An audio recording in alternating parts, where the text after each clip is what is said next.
Audio 6 21वीं सदी बनाम उज्ज्वल भविष्य भाग 2 4 चरण वाला युग धर्म। 21वीं सदी में सर्वसाधारण के जीवन में 4 अनुबंधनों का सघन समावेश होगा। पहला समझदारी, दूसरा ईमानदारी, तीसरा जिम्मेदारी, चौथा बहादुरी। इन चारों आदर्शों को 4 वेदों का सार तत्व समझा जा सकता है। धर्म के यही 4 चरण रहेंगे। अभिनव समाज और परिष्कृत वातावरण की संरचना इन्हीं आदर्शों को अपनाते हुए की जाएगी। नवयुग का नीतिशास्त्र, धर्मशास्त्र भी इन्हीं 4 तथ्यों पर आधारित होगा। इन्हीं की अवहेलना से अनेक दुर्भावनाएं और दुष्प्रवृत्तियां उत्पन्न भी हैं। उनका निराकरण समाधान भी इन्हीं चारों के पुनः प्रतिष्ठान से संभव होगा। समझदारी, तुरंत का लाभ देकर उस पर बेहिसाब टूट पड़ना, उसके साथ जुड़े हुए भविष्य के दुष्परिणामों को ना समझ पाना ही नासमझी है। यह नासमझी ही अनेक समस्याओं, कठिनाइयों, विपत्तियों और विभीषिकाओं का मूलभूत कारण है। यदि अगले दिनों अपने कृत्यों के परिणामों को ध्यान में ना रखा जा सके तो किसी को भी किसी प्रकार की कठिनाइयों का सामना ना करना पड़े और ऐसा कुछ ना बन पड़े जिससे भविष्य से के अंधकारमय बनने का अवसर आए। चिड़ियाँ ढेरों दाना सहज ही पा लेने के लोभ में फंसती हैं। मछलियाँ भी आटे के लालच में से जाल में फंसती और प्राण गंवाती हैं। चाशनी के कड़ाव में बिना आगा पीछा सोचे टूट पड़ने वाली मक्खियाँ की भी पंख फंस जाने पर ऐसी ही दुर्गति होती है। असंयमी, अनाचारी, दुर्व्यसनी तत्काल का लाभ देखते हैं और यह भूल जाते हैं कि उस उतावली के कारण अगले ही दिनों किन दुष्परिणामों का सामना करना पड़ेगा। जिनकी आंखों में दृष्टि दोष हो जाता है वे मात्र समीपवर्ती वस्तु ही देखते हैं। दूर की वस्तुएं उन्हें दिखाई ही नहीं पड़ती, इसलिए बार बार ठोकरें खाते, टकराते और गड्ढों में गिरते रहते हैं। इन दिनों व्यक्ति और समाज के सामने अगणित समस्याएं हैं। इन सबका एक ही कारण है, नासमझी। असंयमी, प्रमादी, सच धज को प्रधानता देने वाले अहंकारी मात्र उद्धत कृत्यों में ही लाभ देखते हैं और यह भूल जाते हैं कि प्रामाणिकता गंवा बैठने, असमर्थ रह जाने और कुटेवों के अभ्यस्त बन जाने पर किस प्रकार अपना व्यक्तित्व ही हेय बन जाता है।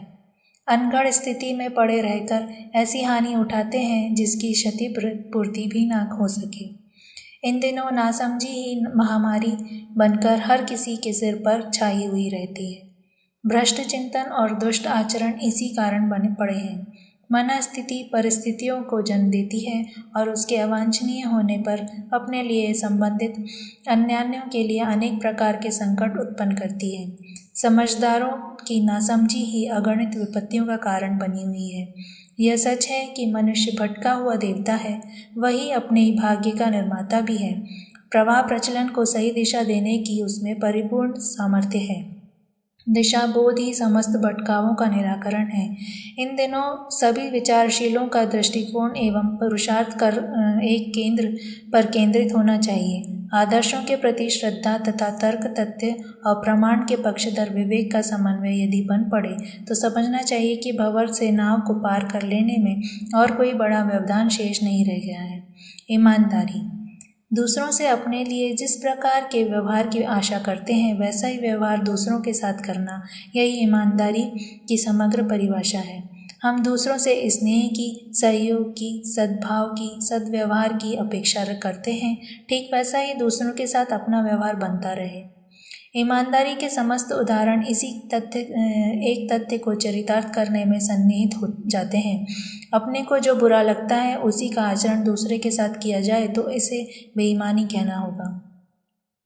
हम नहीं चाहते कि कोई हमें ठगे, पीड़ा पहुंचाए, निष्ठुरता बरते, असभ्यता बरते, फिर ठीक वैसा ही व्यवहार दूसरों के साथ हम अपनी ओर से क्यों करें? यदि दूसरों के साथ स्थान पर होते तो हम इस प्रकार के बर्ताव की आशा करते। ठीक इसी कसौटी पर हर प्रसंग में, हर क्षेत्र में कसकर यह जानना चाहिए कि अपनी ईमानदारी खरी है या खोटी। ईमानदारी ही धर्म है। उसी को भक्ति, ज्ञान, अध्यात्म, साधना, तपश्चर्या का सार तत्व समझना चाहिए। इसके लिए किसी बड़े ग्रंथ को पढ़ने या संत विद्वान से पूछताछ करने की आवश्यकता नहीं है। इस संबंध में सबसे अधिक सुयोग्य न्यायाधीश अपनी आत्मा ही हो सकती है। अपने से बार बार पूछते रहना चाहिए, अपने को जांचना चाहिए कि न्याय का सिद्धांत कितनी मात्रा में अपनाया जा रहा है। जितना अपने को खरा पाया जाए, समझना चाहिए कि उतने ही अंशों में हम धर्मात्मा हैं। दूसरे लोग बेईमानी बरतते हों तो उस कुचक्र से अपने को बचाना चाहिए। अनीति पर उतारू लोगों को समझाने के से लेकर प्रताड़ित करने तक की नीति अपनानी चाहिए, पर बदले में ऐसा ना किया जाए कि स्वयं ही दूसरे गिरे हुए व्यक्ति के स्तर पर नीचे उतर जाए। जिम्मेदारी। मनुष्य स्वतंत्र, स्वच्छंद, स्वेच्छाचारी घूमता है, पर वस्तुतः वह अनेक उत्तरदायित्वों से बंधा है। अनेक अनुशासन उस पर लागू होते हैं। शरीर को स्वच्छ रखने के लिए आहार विहार की मर्यादाओं का परिपालन, मन को संतुलित और प्रमुदित बनाए रखने के लिए सद्भावनाओं का अवधारण, आर्थिक कठिनाई न बढ़ने देने के लिए और नागरिक स्तर का निर्वाह परिवार के सदस्यों को सुयोग्य, स्वावलंबी, सुसंस्कृत बनाने के लिए अनवरत प्रयास जैसे अनुबंधों का ठीक तरह से पालन करने पर ही ठीक कोई सुखी समुन्नत रह सकता है और संपर्क क्षेत्र को प्रसन्न बना सकने का श्रेय पा सकता है। जो इन जिम्मेदारियों की उपेक्षा करते हैं वे अनाचरण में फंसते और अनेक प्रकार के त्रास सहते हैं। निजी जीवन में से एक कदम आगे बढ़कर सामाजिक क्षेत्र में उच्च स्तरीय भूमिका निभाने का महत्वपूर्ण कदम बढ़ाना मानवीय गरिमा की परिधि में आता है। वसुधैव कुटुंबकम की मान्यता आदर्शवादिता में गिनी जाती है। दुखों को बांट लेना और सुखों को बांट देना, हिल मिलकर रहना और सुख सुविधाओं का मिल बांट कर उपयोग करना ऐसी रीति नीतियाँ हैं जिन्हें अपनाने वाला स्वयं श्रेयाधिकारी बनता है और अनेक को अनुकरण के लिए प्रेरित करता है।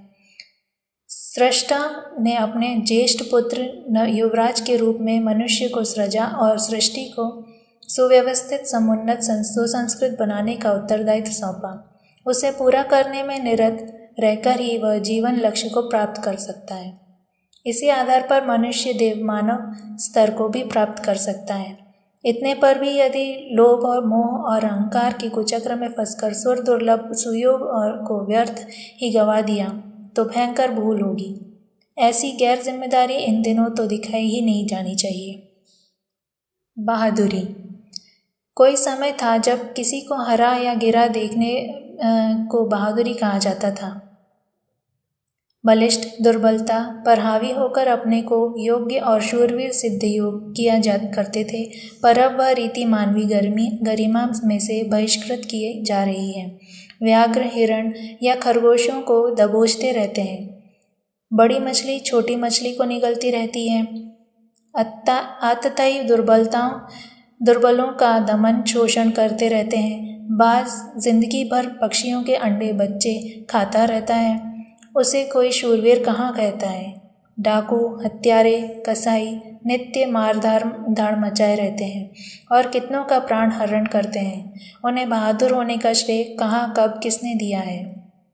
बहादुरी का प्राचीनतम और अर्वाचीन अर्थ एक ही है कि ऐसे पराक्रम कर गुजरना जिससे अपनी महानता उभरती है और समय, समाज, संस्कृति की छवि निखरती है।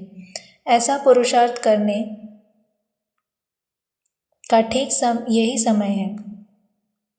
सत्प्रवृत्तियों के संवर्धन और दुष्प्रवृत्तियों के उन्मूलन की जैसी आवश्यकता इन दिनों है, उतनी इससे पहले कभी नहीं रही। इस दोहरे मोर्चे पर जो जितना जुझारू हो सके उत समझना चाहिए कि उसने युग धर्म समझा और समय की पुकार सुनकर अगली पंक्ति में बढ़ाया। दुष्कर्मों में निरत असंख्य लोग देखे जाते हैं। अंधविश्वासों और अनाचारों की कहीं कमी नहीं है। पानी ढलाव की ओर बढ़ता और ढेला ऊपर से नीचे की ओर गिरता है। निकृष्टता अपनाने में हर किसी के पूर्व संचित कुसंस्कार को मार्ग की ओर धकेलते हैं। प्रवाह प्रचलन भी ऐसा है जिसमें दुष्प्रवृत्तियां ही भरी पड़ी हैं। बुरे कुसंग का, अवांछनीय वातावरण का दुष्प्रभाव भी कम शक्तिशाली नहीं होता। इन सब का समन्वय मिलकर साधारण स्तर के लोगों को पेट प्रजनन तक सीमित रहने के और हेय जीवन जीने के लिए बाधित ही करता रहता है। जो इन सब का सामना करते हुए अपने आप को उच्च स्तरीय आदर्शवादिता अपनाने के लिए तत्पर हो सके, समझना चाहिए कि वह सच्चे अर्थों में शूरवीर है। दुष्टजन गिरोह बना लेते हैं, आपस में सहयोग भी करते हैं, किंतु तथाकथित सज्जन मात्र अपने काम में से काम रखते हैं। लोकहित के प्रयोजन के लिए संगठित और कटिबद्ध होने से कतराते हैं। उनकी यही एक कमजोरी अन्य सभी गुणों और सामर्थ्यों को बेकार कर देती है। मनियों की कमी ही इसका मूल कारण है। यह बहादुरी का ही काम है जो बुद्ध के धर्म चक्र प्रवर्तन और गांधी के सत्याग्रह आंदोलनों में सम्मिलित होने वालों की तरह सज्जनों का समुदाय जमा कर लेती है। बहादुरी हनुमान अंगद जैसों की ही सराही जाती है। जो महामानव इसी स्तर के होते हैं, वे अपनी उत्कृष्टता और परमार्थ परायणता के आधार पर ऐसे कृत्य कर दिखाते हैं मानो उन्हें किसी दैवी शक्ति के सहारे उतने बड़े चमत्कार दिखाने का अवसर मिला है। धर्म दर्शन, अध्यात्म तत्व दर्शन के अनेक नियम निर्धारित हैं। उनके उतार चढ़ाव और मतभेद ही आमतौर से लोगों के मानस पर छाए रहते हैं, पर अगले दिनों यह नियम पूरी तरह उलट जाएगा। समझदारी, ईमानदारी, जिम्मेदारी और बहादुरी के 4 चरणों की परिधि में उत्कृष्टता के समस्त सिद्धांतों का समावेश हो जाएगा। इतने छोटे धर्मशास्त्र से भी युग समस्याओं का समाधान हो सकना संभव हो जाएगा। अगले दिनों प्रत्येक विचारशील को आत्मनिरीक्षण की साधना में किसी न किसी रूप में सम्मिलित होना पड़ेगा। देखना, जांचना होगा कि उपरोक्त चारों मान्यताओं में अंतःकरण में कितनी गहराई तक प्रवेश किया और उन्हें कार्य रूप में परिणत करने के लिए कितना प्रयास करना पड़ा। जो कमी रह गई होगी उसे पूरा करने के लिए हर भावनाशील अगले दिनों निरंतर प्रयत्न किया करेगा।